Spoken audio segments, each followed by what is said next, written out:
Токму така, значи во основа стануваше збор за 16 годишна пациентка со диагноза на малиген тумор на горниот крај од надлактицата. Спецификата во самата интервенција не е во возраста на пациентката, ниту пак во диагнозата, поради тоа што Универзитетската клиника за ортопедски болести има долга традиција со оваа патологија. Најпрвен би го спомнала професор доктор Ѓорги Зафировски, кој што е столбот на ортопедската онкологија во нашата држава, а потоа и професорот Милан Самарџиски, кој што е моментален раководител на одделот и на кој што се вршат годишно безброј интервенции во оваа област. Исто така клиниката има еден долг тренд на соработка со доктори од странство и на едукација на нашите доктори во странство. Како од професорот Рајнер Коц, кој што е еден бренд во доаен во областа на ортопедската онкологија, така и професорот Андреас Лајтнер. Спецификата, да се навратам на самата ортопедска интервенција што се изведе, беше во тоа што за прв пат коската се извади се направи екстракорпорална ирадијација, односно надворешно зрачење на коската.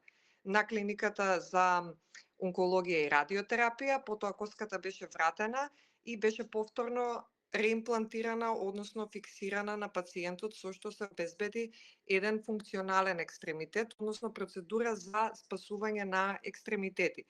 Целата идеја се јави пред околу една година. На самата идеја интензивно работеше цел тим, составен од радиолози, хирурзи, анестезиолози, специјалисти по онкологија и радиотерапија и колегите од нуклеарна медицинска физика, кои што го направија целиот концепт на тоа зрачење на коската да се изврши безбедно и самата оперативна интервенција да биде возможна. Тука беа и инструментарките, медицинските сестри, анестетичарките, сестрите од одделот. Значи, сите тие имиња што во изминативе денови ги прочитавте во медиумите, беа луѓе со кои што беше неописливо задоволство да се работи. Особено за еден млад лекар, специјализант како мене, беше чест да се биде дел од толку мотивиран тим, се за една детска насмевка, се за еден спасен живот, да се работи со таков ентузијазам, таква енергија и таква волја. Токму тоа што му треба на нашето здравство. Доктор Тодорова, а колку траеше операцијата?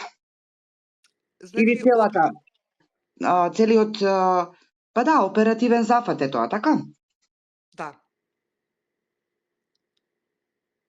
Значи, од моментот на анестезија, ресецирање на вадење на коската и на туморот, чистење на коската од туморот, самото зрачење, правење на фиксација на коската и враќање нели нејзино, околу 6 часа.